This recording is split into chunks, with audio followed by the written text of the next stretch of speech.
Today, February 16th, this is a TTB After Dark, episode 17.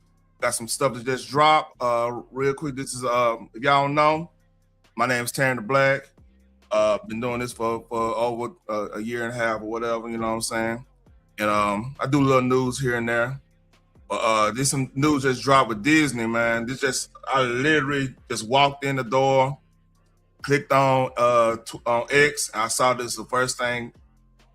So apparently they got a new cartoon called Captain Durag. So I don't know if this is true. I don't know if this is just them playing around, somebody roasting, but hey, here we go. You just gonna stand there all day like a bunch of soggy laundry? Help a brother out. A little flipping. Hold all the laundry tight. You gotta dip in. Then put these out of sight. When you're training to defeat the clutter, you need to whip it right. Let me introduce myself. Captain Durag, bringing superhero funk. Captain Durag, cleaning up that evil junk. If you're out there doing wrong and you hear this funky song, watch out for Durag. He eats rabbits for lunch. Flip it, dip it, whip it. I think I'm getting the hang of this. Me too, AJ. I feel like a new rabbit. I usually only feel that way on my birthday, you know. Flip it, dip it, whip it. There's more where that came from, super duper AJ. Then let me at it. I feel like a lean, mean, cleaning machine. Flip it. Move the laundry in its place. Then you dip it and put these toys away. It's easy to defeat the clutter when you whip it up this way. Let's groove and clean it up. Captain Durag, bringing superhero funk. Captain Durag, cleaning up that evil junk. If you're out there doing wrong and you hear this funky song, watch out for Durag. He eats rabbits for lunch. Flip it, dip it, whip it. Ah! This can't be real. Or if this is real, boy. Hold on. Let me go back. This gotta be a prank. This has gotta be a prank. Man. I gotta see if it's real. Yo. I gotta check this out to make sure this is real or not. Hold on. I gotta check this out.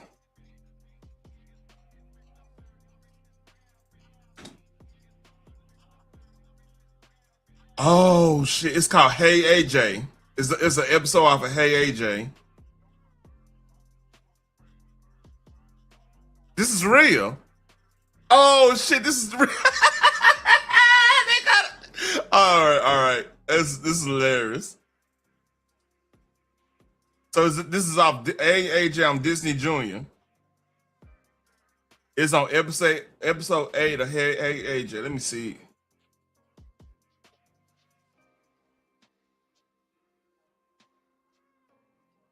Okay. All right, I'm not gonna be on TikTok, but yeah, that's legit real. Oh, that's hilarious.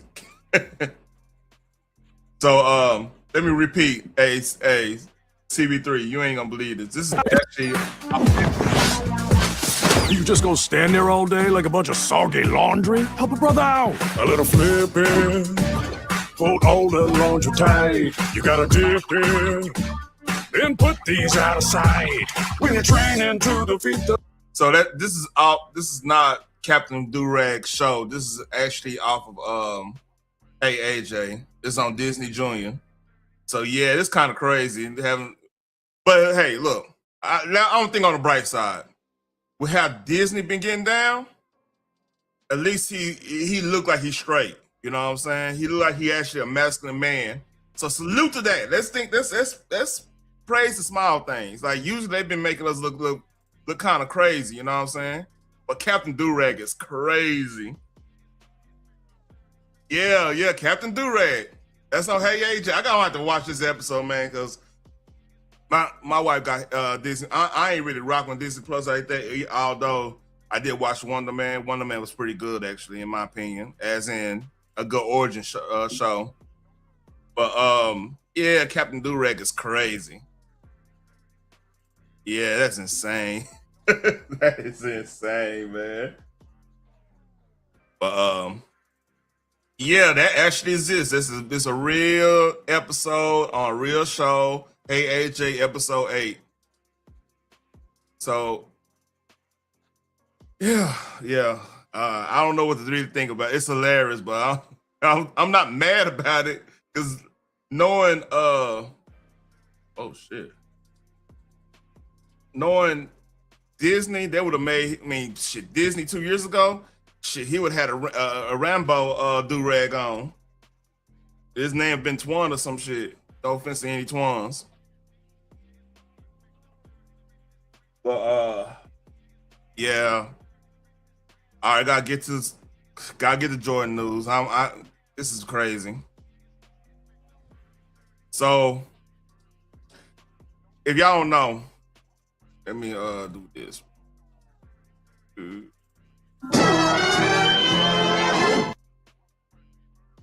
If y'all don't know, like Jordan team won. I forgot who actually won it. I didn't watch Daytona 500, man. I'm haven't really been big on NASCAR for years, man. I've been out of the loop since Dale Earnhardt Jr. And them retired and everything. I'm more of a F1 Indy guy personally. I watch a little bit of Le Mans every now and when Le Mans come on, and I like the GT stuff because that's the type of time I'm on, especially like the Nürburgring and all that stuff. But NASCAR, like his team won the NASCAR. I don't know who was the driver. Don't quote me on that. Let me see.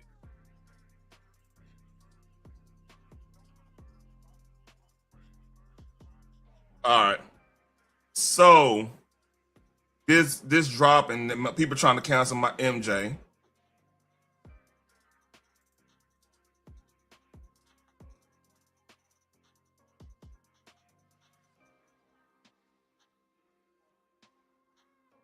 All right. This is first of all, we have to establish some things, put everything in context, right? We are in a hyper sensitive climate when it comes to the celebrities with anybody underage and anything like that, just because of the Epstein, the Diddy stuff, the everything going on with celebrities and everything. So like the list coming out, I'm gonna get on more of that. What's going on? All this stuff coming out. It's this is probably bad timing on Jordan part. I haven't heard anything crazy when it comes to anything with Jordan on the list. Matter of fact, the weirdest thing about the Epstein list is that there's a lack of sports figures that's considered that's been like hidden up on the island and stuff. Like I don't see too many sports names on the list. Yeah, it was just off of time in CB3. I agree with that. The worst timing. Like this is like, but Jordan, I never heard Jordan even in that type of limelight. And plus, people like Jordan got a lot of haters when it comes to in NASCAR itself because like there's a lot of people that just don't like the drivers Jordan have out there. Like I think, matter of fact, I forgot that dude's name. He had a controversy when he thought like the little string to roll down the garage door. He was saying it was like a noose, and he made a big deal. Had FBI looking at it and everything. So yeah, NASCAR being in kind of a bad situation as of late, and a lot of people blame like the Jordan drivers for that. Which people, you got the element in NASCAR because NASCAR, like shit, man, like come on, who was a big Yeah, Bubba Wallace. Yeah, Bubba Wallace. See, I'm not like that. And Bubba Wallace, he blew that out of proportion, man. Like, is there any type of situation where they might think something of Jordan, Bubba Wallace, or whatever? Yeah, it might have elements. It might, you might have crew people there, here and there, but like, damn, dude, you blew that out of proportion. And like, it was right on the heels of the George Floyd stuff and all that, all that stuff going on. Everybody was like really trying to cancel anybody who they were trying to tear down statues, all kinds of crazy shit. So NASCAR reacted so hard, and then that kind of killed the it kind of killed the the fan base. The fan base kind of got played out on that. But again, like, full context, I had a co-worker that was a big NASCAR fan, right? This even before 2020, the whole 2020 thing. He because like the cars they had they were getting slower and heavily regulated, and then it was a big push for the green initiative on race cars, which in that fan base, people like, you have to understand, this is American-made muscle we're talking about. So like, people brand recognition, like, I have family that's most of my family work at GM, and like, they were big. They had like we were rocking the NASCAR jackets at one point in time, man. Like, especially in Dallas Fort Worth area, everybody was rocking them like the NASCAR jacket, like the Chevrolet, the Cadillac car, and all that type of shit, right? Ford car, they were rocking that. That was part of the scene here back in the Gap. So like, when they start going green and start trying to regulate the cars so much, man, it lost a lot of fan base. Then on that Bubba Wallace situation killed. So a lot of people are looking at the Jordan brand in NASCAR. They looking at it weird. So people are overblowing this, especially after this whole Epstein and Diddy and all that stuff. I think Jordan just had bad timing. And man, it's hard for me to believe Jordan on that type of time, man, because though, like, all the Jordan haters, they would have been said something about that, man. So I just think, man, off of timing, people oversensitive. We don't have enough information to count. I'm not willing to cancel Jordan anyway, just because I'm almost on the time where, unless you doing like Diddy, I could after I saw what he did to he did, oh man, why am I gonna go on blank? After what he did to Cassie and his MO all together, I'm ready to I'm like, man, hey, Diddy, you got to sit this one out. Sit a couple of years, get your shit together. I'm on that type of time with Diddy. But with like anybody else, man, like, you're gonna have to have a whole bunch of, because like, why we always have to cancel our especially black men, why we always gotta cancel them? Because they do, it gotta be egregious. It gotta be, we gotta find out he got a whole farm full of kids. He just run, doing some crazy too. God forbid he's, I don't want you to put that out there on like that. But like, it gotta be something crazy to be like, all right, yeah, I'm done wearing Jordans. You know what I mean? And this is I think it's just bad timing, and he'll make it through on this. But like, damn, dude, you can't even, if you're a celebrity now, like, it was a time where celebrities couldn't hug women. Like, Keanu Reeves had like a famous photo where he wouldn't hug a woman fully, like do a side hug, right? Because of Me Too. You almost kind of gotta be a recluse and not even celebrate. They don't even want you celebrating with kids or anybody around right now, because like, people are ready to destroy anybody that got more money than them. It's just the way it is right now. It's sad, and it's actually scary, because like, where does this go? Like, it's gonna be regular people get caught up in this that don't have nothing to do with any of the Epstein stuff. It's just gonna be somebody that's jealous of somebody eating right, and we see it on YouTube all the time. So I think, in conclusion on this, right, I think people blowing this out of proportion. You know what I mean? Let's talk about some more Epstein stuff. This is gonna be funny. So Uncle Luke, they trying to get Uncle Luke, man, up in this Epstein stuff, man. And I want to let's play this. I don't think anybody done played this special. I'm surprised KB ain't played this, man. This came in my feed on Friday. I was like, man, this had me cracking up. So if y'all don't know who the Krasstein brothers do not like Trump. They are on this, they trying to get Trump on this Epstein stuff so hard. They don't want the main purveyors of keeping that narrative alive. So here's and here I'll read this. Breaking audio recording of rapper Uncle Luke talking about a party he went to at Mar-a-Lago. A lot of women ain't of age, so when you have a whole bunch of these women running around, whether you know if they are age or not, you know there is a lot of things going on. Some women look too young. Yeah. Oh, yeah. Talking about it's time to ban Trump. So this is Uncle Luke responding to this.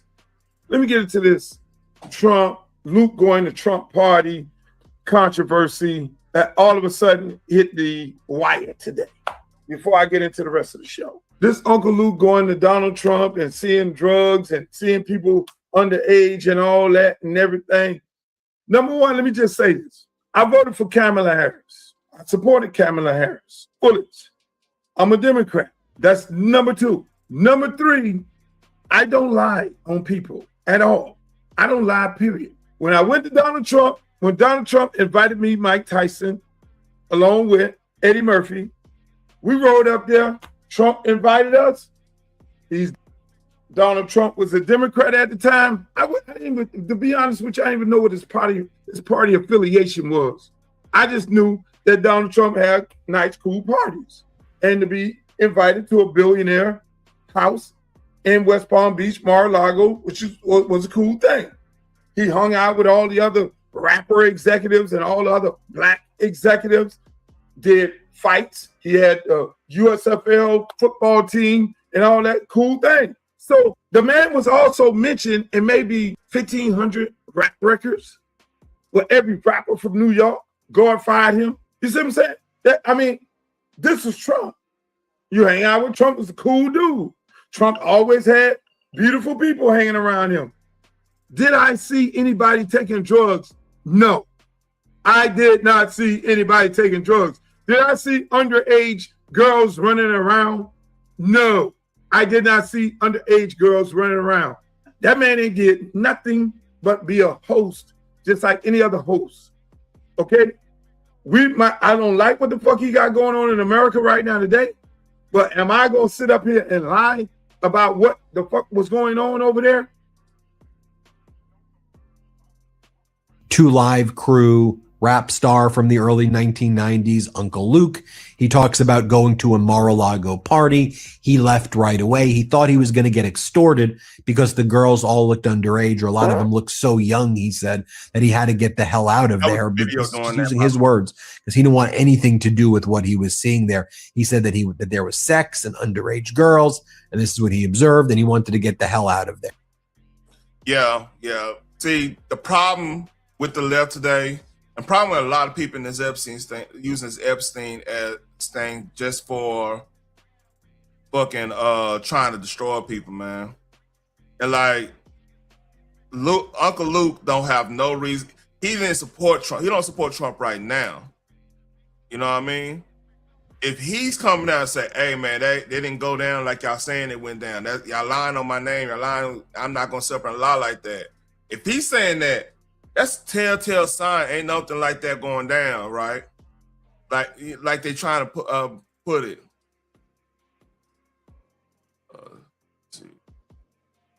So yeah,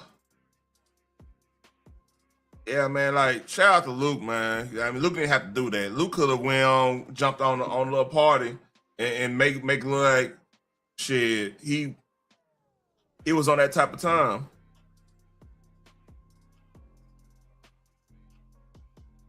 He could have really lied on that man.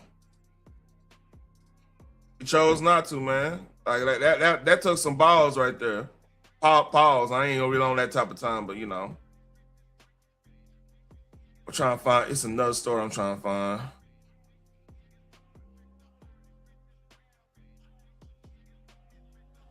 Yeah. Okay.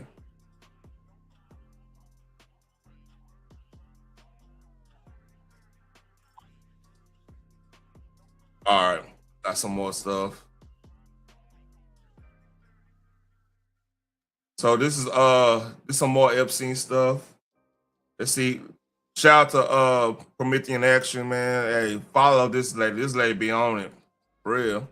Let's see what you guys say. For 16 minutes. On Saturday, Secretary of State Marco Rubio blew the lid off of a 50-year-old conspiracy. He said that the destruction of the American economy was deliberate. Deindustrialization was not inevitable. It was a conscious policy choice, a decades-long economic undertaking that stripped our nations of their wealth, of their productive capacity, and of their independence. He's right. It wasn't an accident. It wasn't market forces. It was a plan written down 50 years ago, and today we're going to give you the receipts. Now, you've seen the reports about the U.S.-European face-off at Munich, how the globalists marched a lineup of failing European leaders and American has-beens and wannabes onto the stage to challenge President Trump. But even the pro-MAGA coverage of Marco Rubio's powerful speech missed the bombshell that the deindustrialization was deliberate. Now, we didn't miss it. Makes you think a little bit about the Epstein thing, because if you go look at like his own words from the Vlad and Vlad interview, such did Nick, not Nick, and God damn, I forgot the name, but like Bannon, when Steve Bannon had, which is crazy, which is eerie that he did the interview. Here's my theory. I think Epstein was pretty much an op to get people that's part of industry. It's industry is part of people that's the up and coming industry that's not going to be easily controlled throughout anything else other than them doing they dirt and getting them to do their dirt in his own sanctioned operations part, right? To have blackmail stuff on them, because like I said, like if you put a nerd that all he been doing from yay high was work tinkering. What's up, Phoenix? What's up, Selena? Tinkering with PC parts and don't even know women that way, and happen to get look up and get a wife, but not necessarily going out there sowing their raw oats, as I said, like an athlete and like a person that's more akin to like social gatherings and everything, right? You put them in a position of now you got attractive women, you think it's women. You could train a 16, 17-year-old chick to act like they're 22. Like you could literally just put them on game, have them interact with the same type of stuff a 22-year-old would be. And like somebody don't know women like that, they'll fall victim to it every time. Like that's to me that's a big honeypot situation. They go and party with these young girls, not thinking they think they're 22 or whatever. These girls fucking around real. In some cases, they probably know they're young, but like Epstein said, "Oh no, I got you, man. Hey, you hook me up, I got you. It's gonna be secure. It's gonna be this. It's gonna be that. All that bullshit there, the rigmarole." So now, going with this bombshell that just dropped with Rubio saying with how they're destroying the industrial rate, because it was one point in time, right? If you had a good factory job, you can literally, if you make 50 grand, you can literally raise 2 kids and a wife and a dog, and have a house with a white picket fence. So how did we get from, all right, if you got two $50,000 a year jobs, you barely able to get a house? That got to be deliberate. So let's figure out what she's saying and everything about this. because we were there in 1977 when the Council on Foreign Relations announced their plan to do it, when they called for, quote, the controlled disintegration of the world economy, unquote. I'm Susan Kokinda, and I was part of the team that exposed that report 50 years ago. So when I heard these words come out of Marco Rubio's mouth, I knew that what we were seeing is the most significant challenge to British imperial policy in modern American history. Now, if this is a fight you want to follow, please hit those like, share, and subscribe buttons so we can stay in touch and we can expand our reach. Here's what I'm going to cover today. First, what Rubio actually said and the panicked reaction from the Europeans who were at the same conference. Second, the 1977 CFR report that laid out the deliberate destruction of sovereign economies, precisely the destruction that Marco Rubio talked about. And third, how Trumponomics is reviving real economic sovereignty. So let's start with what Secretary of State Rubio laid out at Munich. In this delusion, we embraced a dogmatic vision of free and unfettered trade, even as some nations protected their economies and subsidized their companies to systematically undercut ours, shuttering our plants, resulting in large parts of our societies being deindustrialized, shipping millions of working and middle-class jobs overseas, and handing control of our critical supply chains to both adversaries and rivals. Deindustrialization was not inevitable. It was a conscious policy choice, a decades-long economic undertaking that stripped our nations of their wealth, of their productive capacity, and of their independence. It was a foolish but voluntary transformation of our economy that left us dependent on others for our needs and dangerously vulnerable to crisis. Let a few of those phrases sink in. That's crazy. A conscious policy choice, a voluntary transformation of our economy. Actually, it wasn't so voluntary, but I'll get to that in a minute. All right. Now, here's what makes this speech so extraordinary. Rubio wasn't speaking into a vacuum. In her Saturday brief, Barbara reviewed the collection of warmongers and anti-Trumpers who filled that room in Munich. And she reported on the fact that the theme of the entire conference was, quote, under destruction. And it was a full-on attack of Trump's policies in specific and on the concept of national sovereignty in general.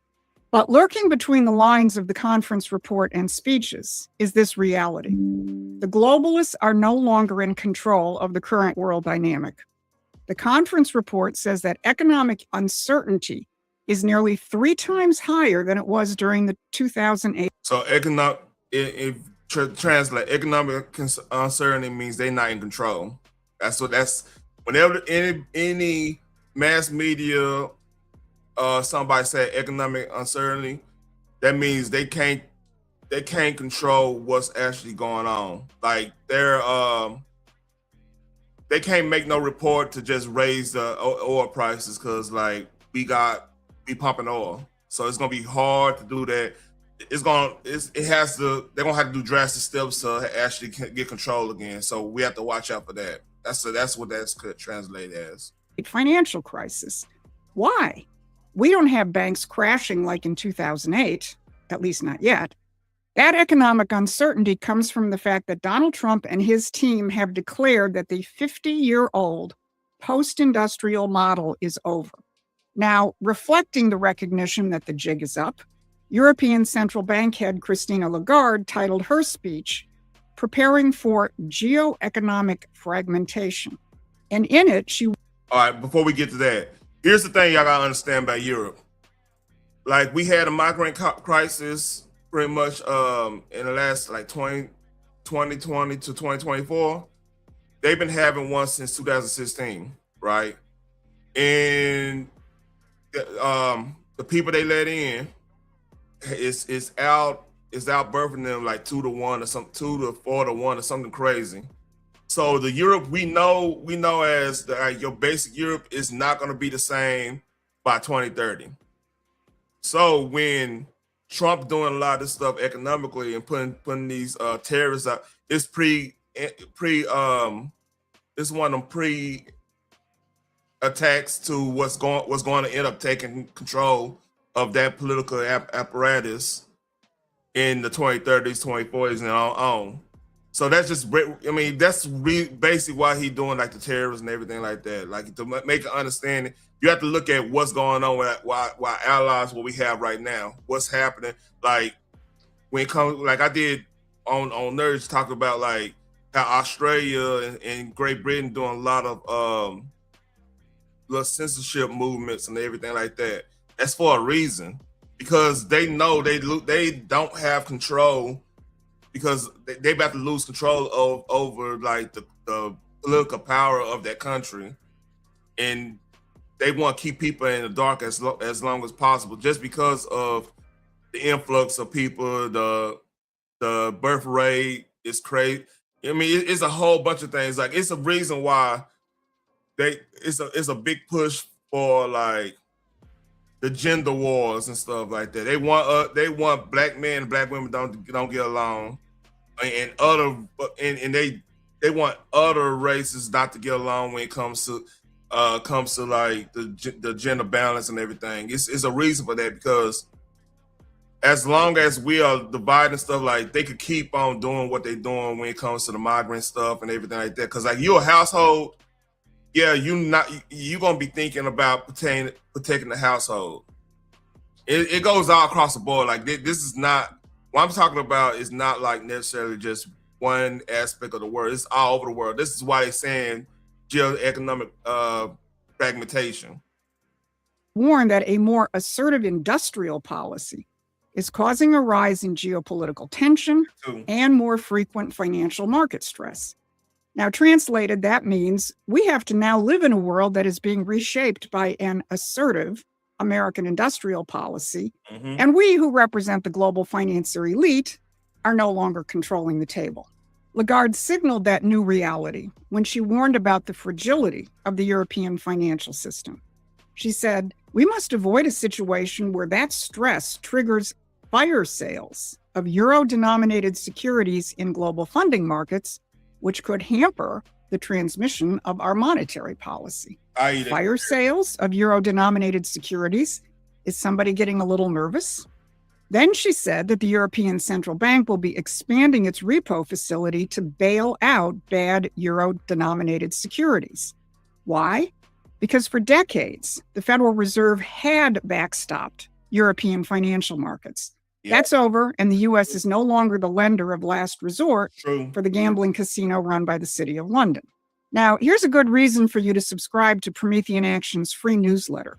We've been documenting statements by Treasury Secretary Bessent and the new Fed Chair nominee Kevin Warsh, where they've made clear that America's new economic priorities are the physical economy and household incomes, not saving the financial bacon of the international banks.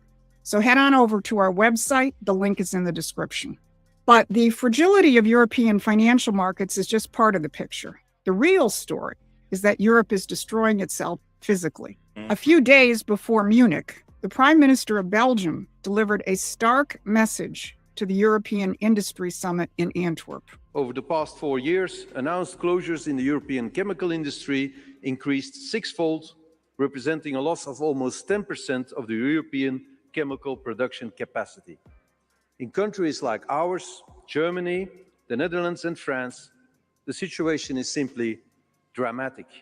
We are at the brink of an existential crisis. Now, where does that existential crisis that he references come from? Here's the killer punch. The decarbonization of Europe will become synonymous with its deindustrialization. Oh, man. And eventually with its poverty and its irrelevance. All right. Translate. Green New Deal caused that. That's what that's translating. The Paris Accords caused that. And you add that to the migrant crisis they engineered. And if y'all you're talking about follow Rome's type of situation. And if y'all don't know what I'm saying, follow Rome, you go look at the history of how Rome fell. It didn't really, like the Germans who came and took it over, the German tribes who came and took it over, they necessarily became more Roman than the actual Romans at the time. They because the actual Romans were fighting amongst themselves, and it was getting influenced by the Greek, the Eastern Roman Empire and stuff. They were competing with them. They were fighting amongst themselves and everything. in the German, they had a policy in Rome where, like, I forgot the policy called. Where basically a son, if you were a chief in a Germanic tribe, a son or two had to be held ransom. So they end up becoming very Roman. It was a way to keep the peace and everything. So when the kids come back, they are preserving Roman culture, and they bringing that culture to Germany. So if you go look back at after the Rome fell and everything, and then like how Germans always up to damn 1930s, and like when Adolf and them, they was consider themselves like the heir apparent to the Roman Empire. That's how they look themselves. So yeah, that's what's possibly going to happen if you did. If people don't have jobs, if you bring these people in and it's abject poverty and everything, sooner or later somebody going to wise up. And this is when you get to Antichrist. You go look at Nostradamus. This is when you get to Antichrist situation. Somebody gonna rise up and it's gonna make sense to a large number of people, and then there you go. You got the situation at hand. It's scary.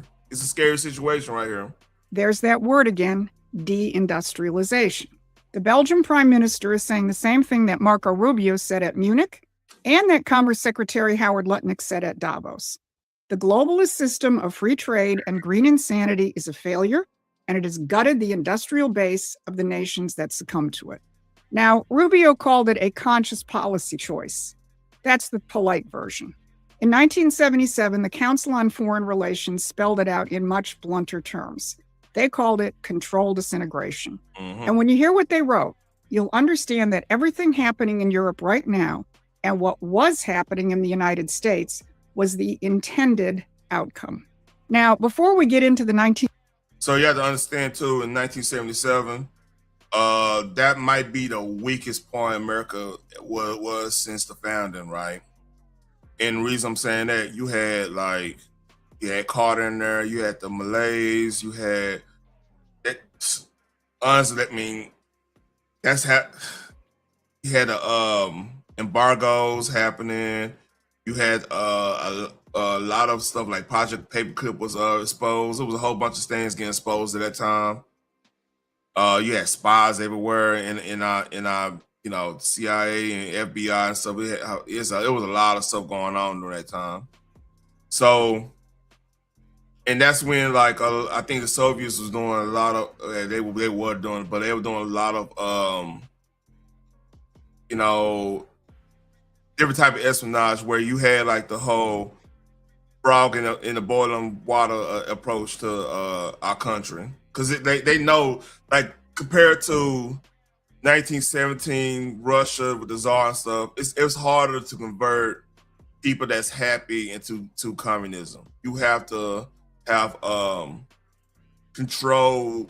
You have to have control situations where, okay, they play on part of like the Civil Rights Act. They play a part of the I don't know, like the hippie movement or whatnot, and little stuff. Then just we have to make our situation slowly but surely just unbearable.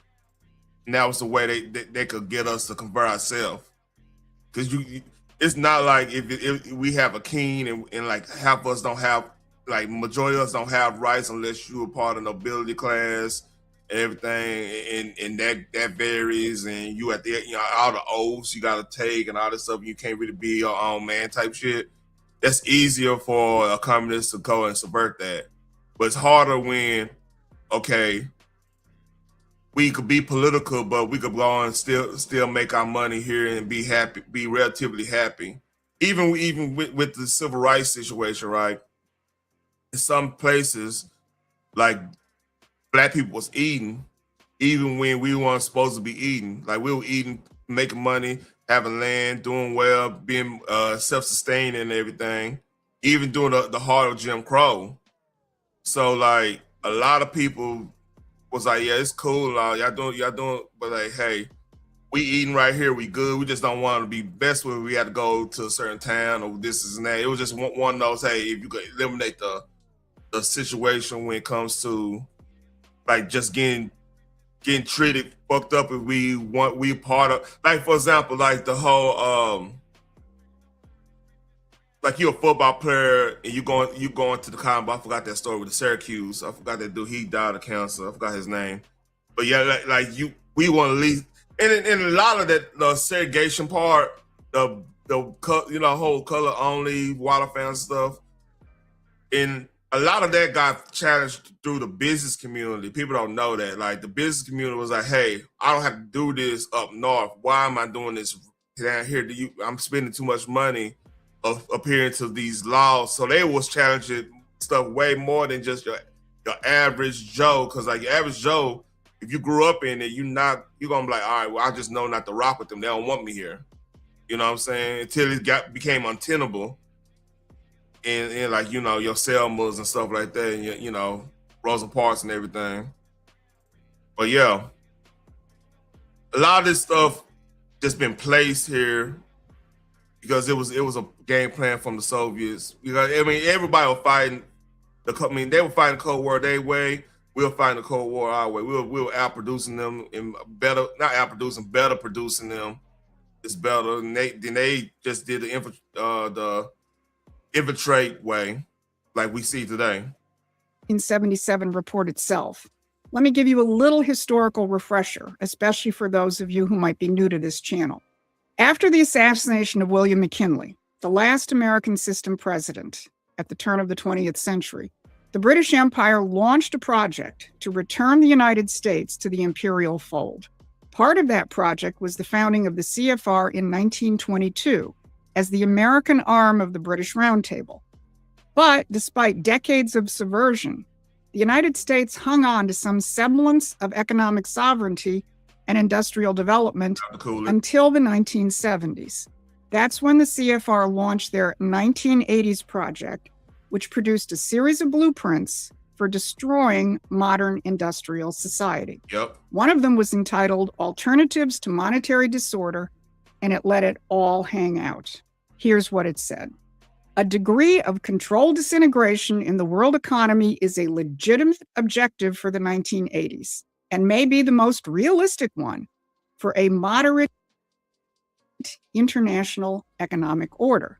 So that tells me something about, like, with Reagan. Like, if you go look at Reaganomics and everything, all that shit pretty much worked. But what we talk about with Reagan, we talk about three things.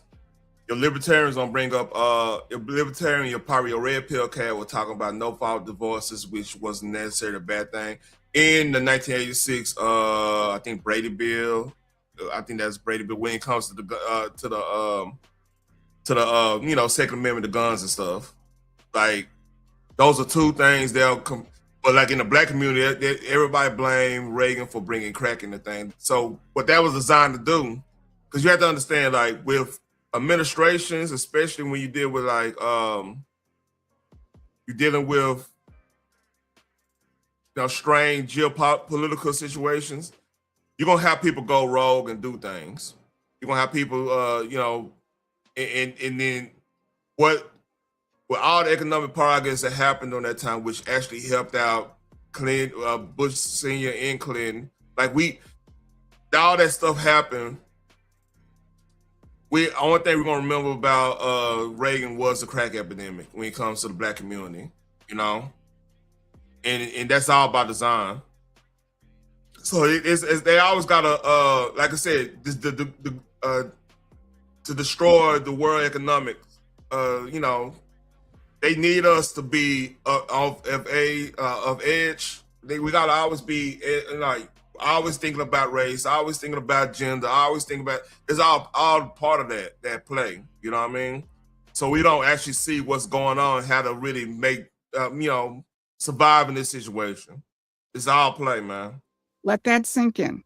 Controlled disintegration, a legitimate objective to achieve their moderate international economic order.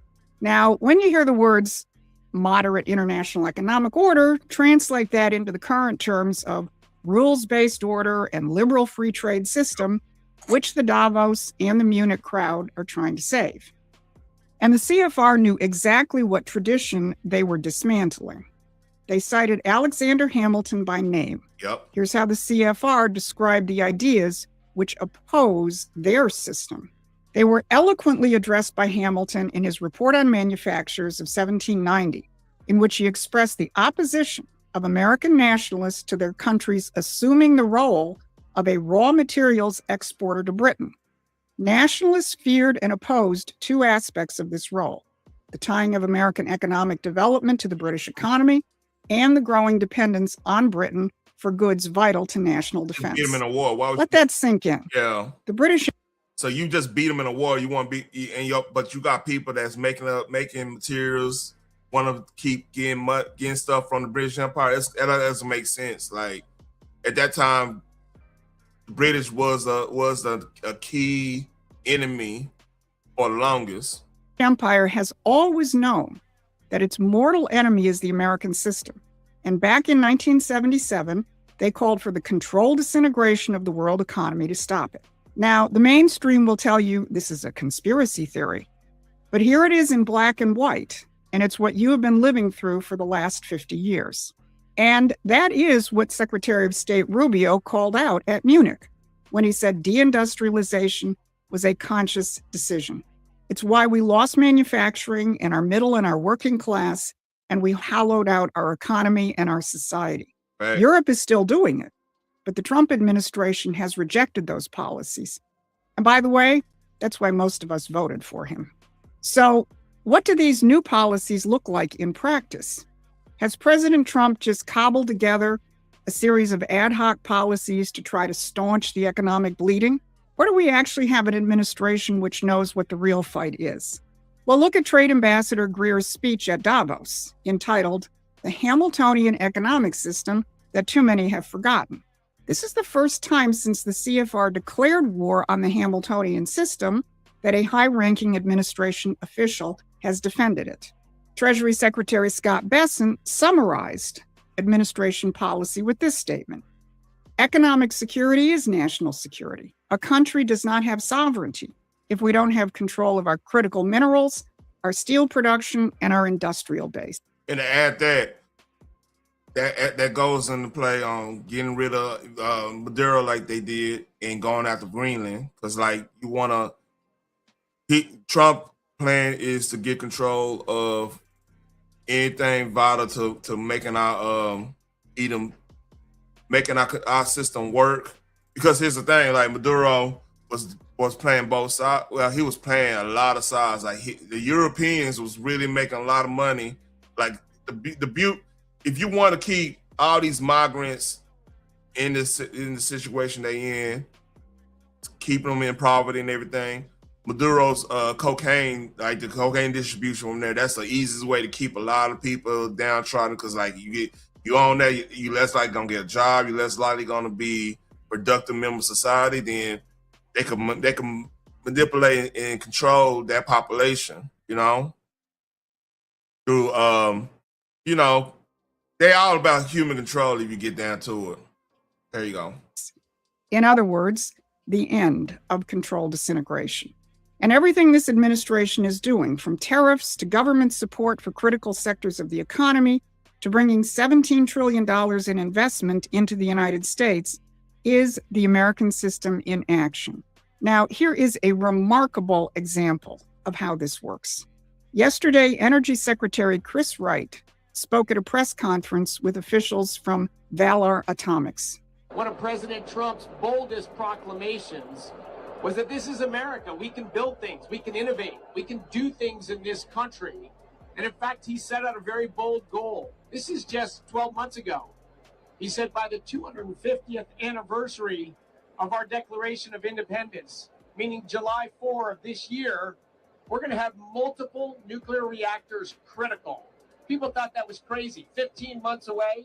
We built 2 reactors in 40 or 50 years, yet we're going to have 3 reactors critical by July 4. Today is history.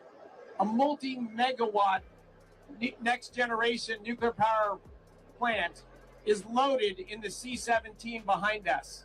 We're going to fly it to Utah today, and it will be critical, running all of its nuclear systems by July 4 of this year. This is amazing what they've done in a short few months.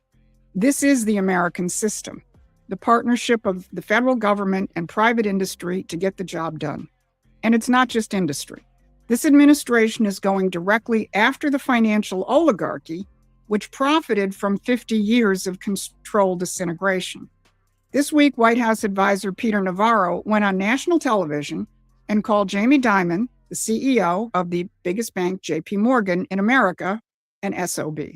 Jamie, I'm talking to you right. Here's another thing. Diamond, I think he on the Epstein files too, by the way. Just give me FYI. Right now, you, SOB, are the biggest beneficiary of interest rates on credit cards that are up to 30%. You, Jamie, the company you own is the biggest beneficiary. So you come out and act like, oh, you're acting in the public interest, and people don't look behind the hood. That guy is a usurious thief that's hurting the American people. He should shut up until those things come down. We don't need his advice. Now, what's the issue? You know what's funny? Where all these people complain about Trump, if you look at every business they run, they are all collectively bringing more stress onto the middle class of America, right? And then when you add all that stress, it trickles down from like older parents to new parents to kids, and it builds up the pharmaceutical situation because like everybody you gotta get your drugs when you're stressed out. You know what I mean? It's not work through that. Let's not go, go work out or do something productive. You gotta get drugs because you gotta keep on. You got a problem. You know what I mean? You gotta go and do it. And then like if something go wrong, let's say they so drugged up, then they say they go do something dramatic like a certain event at a school or whatnot. Now you want to blame the Second Amendment.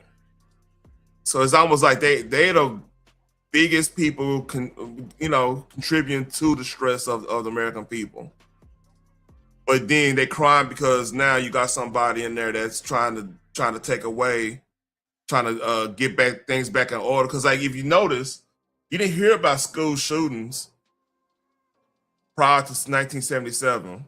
You know what I mean? Yeah, you probably had riots and everything like that because there was another op going on when it comes to like, situations when it comes to like the civil rights movement, the hippie movement, and stuff like that. A lot of infiltration and stuff like that. But when it comes down to it, like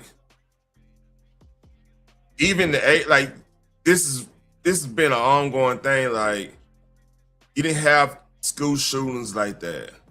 Even with all the gun, like you gotta think about it, in the 60s, everybody had something.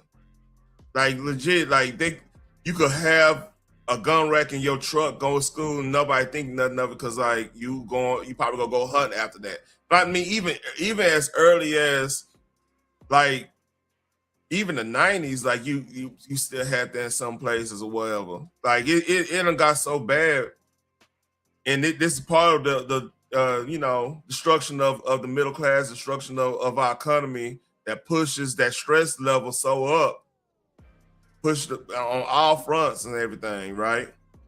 So like, you could actually make a case of blaming the people that run those industries of causing this, that the ones that's complaining right now, causing all the situations we had when it comes to racial relations as of late, when it comes to gender relations, when it comes to everything, really. I mean, I hate to be the one to be blaming the billionaires because I'm necessarily not. I don't think all billionaires are part of that. But I think those complaining about Trump, they definitely part of that. I'm not gonna sit up there and be dumb and not acknowledge that. The Trump administration is demanding the banks lower interest rates on credit cards from the 20 to 30% range where they are down to 10%. Jamie Dimon's response, it would be an economic disaster. Did you catch that? He's admitting the entire consumer credit system depends on gouging you. And here's the thing though, right? How's that economic disaster let's say you did lower the interest rates throughout the whole system, even when high risk people, right? All right. If people have more money to pay off those and stuff, I don't get the logic now. I don't have to I don't have to see what they trying to say, because that logic doesn't make sense. Like more people gonna have more money to constantly spend and constantly bring more money back to you, or they're better yet, they probably won't even use the credit card as much, knowing like for emergency, they'll be more responsible about it. I don't know. I'm spitballing here. That's the financial model that the CFR's controlled disintegration was designed to protect. And now the White House is telling them it's over. Trump isn't just talking about reversing deindustrialization. He's doing it on every front: trade policy, industrial policy, massive flows of investment into critical sectors, both public and private. This is the most comprehensive challenge to the post-1977 controlled disintegration in modern American history. And Marco Rubio's speech at Munich made that clear. This administration knows that deindustrialization was a conscious policy, and now we are embarked on the opposite: reindustrialization, and with it, a society that actually works. The Munich conference was not just a confrontation between the Americans and the Europeans. It was a confrontation between two systems: the imperial system of deliberate controlled disintegration, laid out in 1977, and the American system of economic development. Europe is still clinging to the former, although there's some pushback from countries like Belgium. The Trump administration has consciously chosen the American system and is inviting other nations to join in this rebirth of the fundamental values of Western civilization. This is working. The American system is being restored. But the architects of controlled disintegration aren't going to give up. They're banking on the midterm elections less than 9 months away to stop it. If you notice, there's a big push of making everybody upset. Want to be upset about ICE. Look, I'm like, I said this on here, like,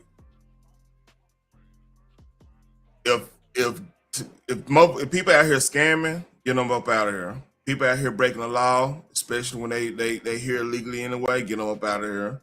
You know what I'm saying? I don't see any issue with that, because like if I broke the law right now, that nobody will bat an eye if I went to jail. Let's call it for what it is. You know, I'd just be another nigga in the penitentiary. Call it for this is 100. So yeah, they want to make you upset right now, man. And I got what? Two more things. Let's go. So this is Michigan State Majority Leader Mike Shirkey supposed to January 6th. Like a lot of people talk about January 6th and stuff. Like, just look at how that whole thing played. It didn't look like. I'm telling you right now. And this is just common sense here. This is not me knowing any inside knowledge or anything. If the right wanted to do the worst thing on January 6th, if they're on that type of time, with the amount of guns people on the right have, that could have been a real situation if they were on that type of time. See, what hurts this narrative about January 6th, right, is that you have to suspend common sense. You have to think about. You have to be like, oh, yeah, well, yeah, it was the worst thing. You gotta think like that, which makes no sense when you really know who you're dealing with. Like, number one, the right doesn't protest. Number two, when most people in the right, a lot of them are veterans. They have an understanding of military tactics, the whole nine, and that's why, like, that was so unusual how that went down. You had to have bad actors, because if the right was really on that type of time, that thing would have went way different. That could have went way different.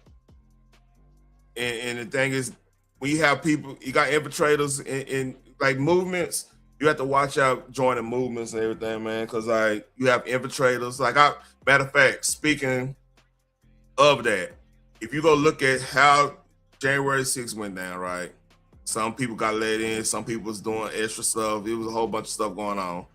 Then you turn around, you go research Woodstock 99 on how that went down.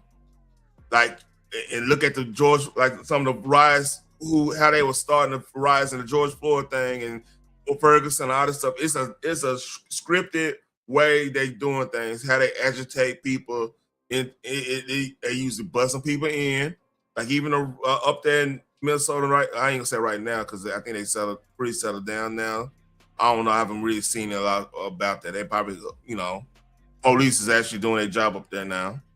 But like even when you see like these people come, you see, I mean, there's a whole Reddit full of folks showing like the Umbrella Man and this person, like these professional. Like I did a thing about that Black Panther that was supposed to be like a West Side Paru dude, and he get kicked out. He just started doing his own little thing, and then the Panthers caught wind on him and kicked him out, told him not to use their thing, so he started his own thing. So yeah, like you got those type of cats out here, man, that's paid protesters. So make you think, man, like how many people are paid to do a lot of this stuff? So hey, let's get to this slight bombshell, which is kind of obvious. Why wasn't there more security in there? Yeah, there was 30 guards out back there. It was ridiculous. It was all staged. You think it was DC, the mayor influenced? I think she just. Yeah. I think it was kind of high. How does that? Hell, Mitch McConnell was part of it. I was going to say. He was the one that was part of the decision making how much security they have on stage. I think they wanted to have a mess. I know they wanted to. There's no other explanation. The moment, like. But they wouldn't have had a mess with you guys. They had to have also recruited this other group of people. And then I do believe, because I don't know if you guys have been caught up in it. When you're in mobs, you can get caught up in emotion. Oh yeah, I'll tell you go. You can get caught up in emotion. Especially when you're getting tear gas and So flash. some of those folks probably just got caught up in the emotion of it. Well, they had a guy with a loudspeaker up on that tower. There was a tower and there was everything in the back. And there was a dude on a loudspeaker hanging everybody on, telling everybody what to do. Like, reinforce this side, reinforce that side. Like, they're going through over here. Like, it was definitely something to behold. I'm sure it was fantastic to watch. Not a good fantastic. Yeah, like it was unbelievable. really interesting. Yeah. It was I'm glad I was there. It was a surreal moment. Yeah. So I said on my little couch with tears coming down my eyes. I couldn't believe it. Because I didn't see someone get arrested.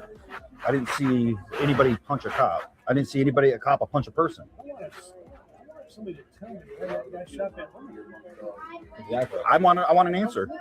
What did she do to get shot? She was breaking through a window, but But in every other barrier, when people started to break through the barrier, they just got out of the way and let them go. Yep. Why in that one case with that one person who never showed his face, or they never showed it on camera?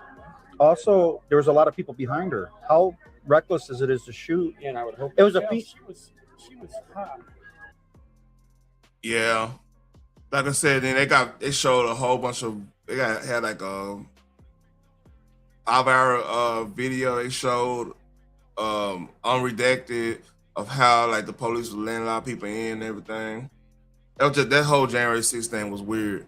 Like, and then they're arresting journalists, they're arresting everybody in there. They didn't even discriminate against that. If you was in DC and you had like you was pro-Trump and had like a social media presence, they were coming to holler at you. Yeah, I mean, it was crazy. And like, that whole thing's still weird to me. Like they got caught up in that shit. So man, I got another video that dropped 2 hours ago. I don't know this AI now. I'm not going to inform you. I don't know this AI. What's called post this. So I don't know, man. This look weird. There we go. Oh wow, that looks so tasty. I got something right there. Oh, I got you. Perfect. Wait. Oh, hey guys, what's up? Hanging out. I like they doing a bid, man. All right, let's see. Now been fed by 3 men in the new prison. Wow. Put a show 30th birthday. Okay. It's just, yeah. They doing a bid. That look weird though. But hey, that's a bit, man. Yeah. And I don't leave at this, man. This is a little bit off subject, but I just saw this. I thought it was interesting. And after this, I gotta go get me something to eat and take a shower. So I just came from the gym right before this. Hey, Phoenix. Right before this. But yeah, that shit was weird. But I think that was just a skit. So this man breaks down how the man that invented American chattel slavery. I think this is interesting. Let's see what he got to say. A black guy named Anthony Johnson. Anthony Johnson came to the United States in 1621. Came in from England as a free black. And head rights in those days says anybody coming to the country can get 640 acres free right off the bat.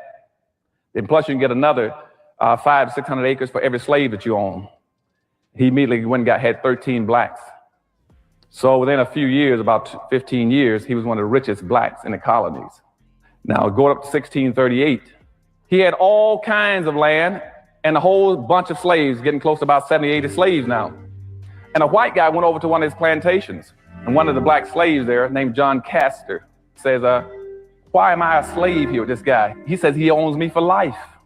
And the white fellow, who was a plantation owner, also said, look, he doesn't own you for life. Indentured servantship normally runs 5 or 7 years. What do you mean he's got you for life? This black guy said, I've been working for this black slave plantation owner for almost 27 years. The guy said, well, just run off and leave. Forget about him. You don't have to keep working for him. So the black slave, John Castor, ran off. Anthony Johnson then went to court, and he sued the white plantation owner who had encouraged the black to run off. And the court accepted Anthony Johnson's claim against this black slave, saying that he owned that slave for life. Now, what happened there never had ever happened on the history of the earth to black folk and in this country, where all of a sudden a person laid claims against an individual for the rest of his entire naked life. And it was a black man. And once that court decision was made, whites picked it up. That became the enslavement code, both explicitly and implicitly. And all the states began to enact it then, based on Anthony Johnson's ruling in court that he owns another black person for life. The ghetto gospel. That's interesting. That's crazy. So yeah, like sometimes we gotta acknowledge our fuck ups, man, so we can be better people in general. I'm talking about my black brothers and sisters, man. Like sometimes we could be that story just crazy. So that's proof, like, oh man, I don't even want to go there. It just, man.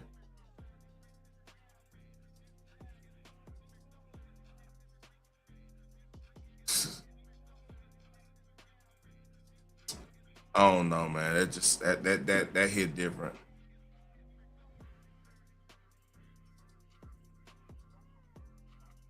So yeah, like I said, we gotta do better. We gotta know our history, man. Cause basically, like my whole process, like people want to bring up slavery and everything, right? If we don't acknowledge, hey, somebody on our own did that, and you know, hey, I don't know. I'm actually. I didn't know about the Anthony Johnson story, man. Like I said, there's a lot of black history they keep away from us, and that's by design. So, yeah. I think I'm done for the night, man. That hits different. I'm done for the night. Y'all like, share, subscribe. You know, leave a comment, man. Appreciate everybody showing up. Venus, Selena, CB3. I don't know. Let's see. Anybody else that came up there and say, you know, shout out to everybody, man.